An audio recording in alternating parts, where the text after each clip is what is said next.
શાસ્ત્રીજી મહારાજની હોસ્પિટલમાં પેશન્ટ પ્રસન્નાબેનનું બ્રેન્ડેડથી મૃત્યુ થતાં તેમના અંગોનું દાન કરવામાં આવ્યું હતું.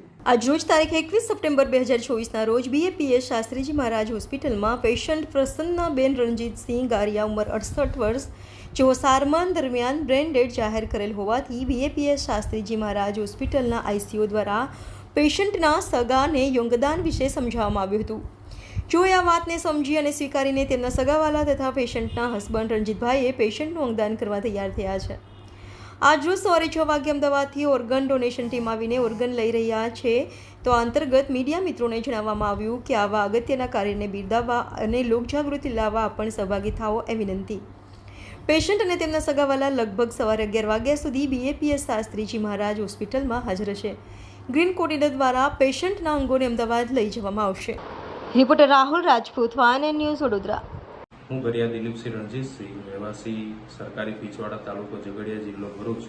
મારા માતાશ્રીને અચાનક બ્રેન સ્ટ્રોક થવાથી તારીખ 15/9/2024ના રવિવારના રોજ અમે બીએપીએસ સંસ્થાની શાસ્ત્રીજી મહારાજ હોસ્પિટલમાં એડમિટ થયા.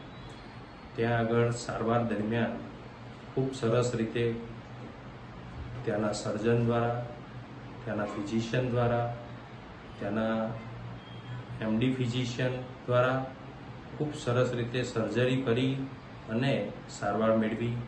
પણ અચાનક એ સારવારમાં દરમિયાન એમનું બ્લડ પ્રેશર મેન્ટેન ન રહેતા ડાઉન થવાથી બ્રેન સ્ટ્રોકમાં વધુ એમનું બ્રેન ડેડ તરફની સ્થિતિએ ગયું અને એમનું બ્રેન ડેડ થવાથી તારીખ 20ના રોજ અમે એક રાજપૂત પરિવારમાંથી આવતા હોય અને દાનનું મહત્વ સમજતા હોય, અમારી લોહીમાં અને અમારી સંસ્કૃતિમાં દાન હોય, આપવાનું મહત્વ સમજતા હોય, અમે એક બાપજીના રંગવદૂત પરિવારના રસ્તે ચાલવાવાળા વ્યક્તિઓ, અમારો સમગ્ર પરિવાર એની રંગવદૂત બાપજીના સાથે જોડાયેલો અને મારા માતાશ્રી પણ કંઈક કરી છૂટવાની ભાવનાવાળા હોય અને મર્યા પછી પણ બીજાના જીવનમાં કેવી રીતે ઉજ્વાસ કરવો, કેવી રીતે નવું જીવન આપવું,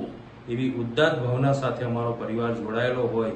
તો આજરોજ અમે સંસ્થાના માન્ય ડૉક્ટરની ટીમ્સ દ્વારા અને સૌથી વધુ પ્રેરણાદાયી અમારા ડૉક્ટર કેતનસિંહજી સોલંકીના પ્રેરણાદાયી પ્રવચનથી, પ્રેરણાદાયી માર્ગદર્શનથી અમોએ આજે ઓર્ગન ડોનેશનનો નિર્ણય કર્યો છે. એમાં આ સંસ્થાનો પણ વિશેષ ફાળો છે.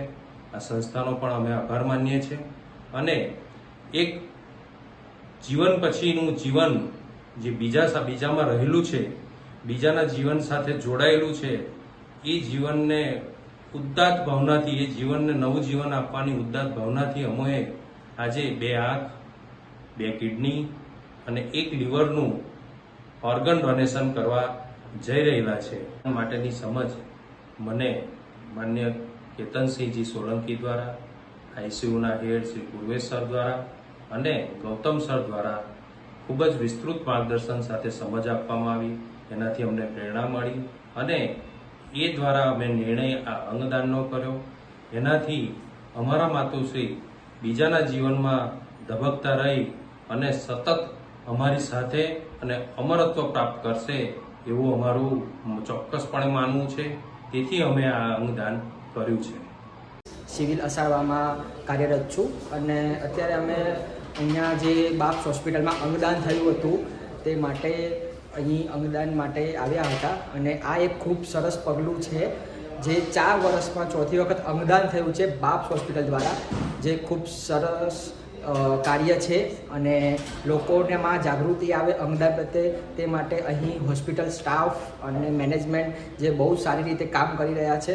તો મારી પણ બધાને અપેક્ષા છે, મારી પણ બધાને એવી વિનંતી છે કે આવી રીતે અંગદાન માટે બધે માહિતી પૂરી પાડે અને એ માટે કાર્યરત લોકોને સહકાર આપે. નમસ્કાર. Subscribe now and press the bell icon. Never miss an update.